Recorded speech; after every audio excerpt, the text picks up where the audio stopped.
কোনো মানুষের জন্য কিছু করে জীবনে সময় নষ্ট করবেন না।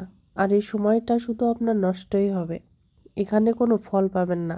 দুনিয়ার মানুষ হলো সবসময় অকৃতজ্ঞ, বেঈমান আর স্বার্থপর টাইপের মানুষ। এদের জন্য যতই করো না কেন, সামান্য একটু ত্রুটি আর বিচ্যুতি হইলে এদের লেগে যাবে, আর এরা তখনই তাদের আসল রূপটা দেখিয়ে দিবে যে এরা কি করতে পারে। এত কাজ, এত দায়িত্ব, এত কিছু নেওয়ার পরও যখন আপনি কোনো সন্তুষ্ট অর্জন করতে পারবেন না কারো, তখন সেখান থেকে সরে যাবেন, কখনোই কিছু করতে যাবেন না। কারণ সেখানে তারা একা নিজেরাই করে দেখুক না কেমন লাগে। আপনি যদি না করেন তাহলে একটা দোষ হবে, কিন্তু যদি করতে চান তাহলে আপনার 1000টা দোষ হবে। আর এই 1000টা দোষের ভিতরে আপনার সব থেকে বড় দোষ হলো আপনি কি করেছেন তাদের জন্য। অথচ এই মানুষগুলোর জন্য যে আপনি এত করেন, এতে তো কোনো নাম হবেই না, বরঞ্চ আপনার আরও দুর্নাম ছাড়া কিছুই হবে না। আর এত যে করলেন, এরপরে ফল হিসেবে আপনি কি পেলেন? কেউ কি আপনাকে টাকা দিবে? না, দিবে না।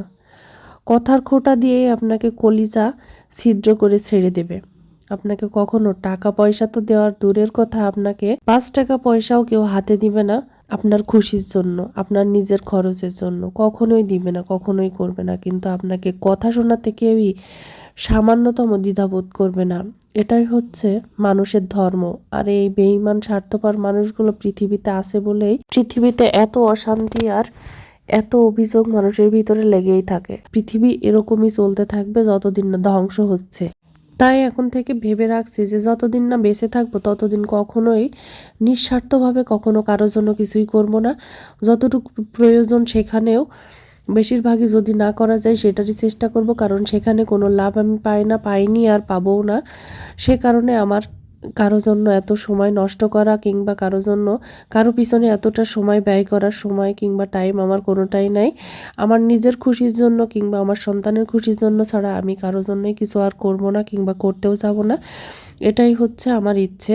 তারপরও আল্লাহর ইচ্ছা, বাকিটা যে কে কি করবে না করবে সেটা তো আল্লাহরই লেখা বিধান। তো আমার তো শিক্ষা হবেই না জানি, তারপরও আমি যতটুকু পারি এবার থেকে নিজেকে এভাবেই কন্ট্রোল করার চেষ্টা করব, যাতে আমাকে আর কখনো এভাবে মানুষকে নিজের কলিজা পুড়িয়ে না খাওয়াতে হয়, সেই চেষ্টাটাই করব।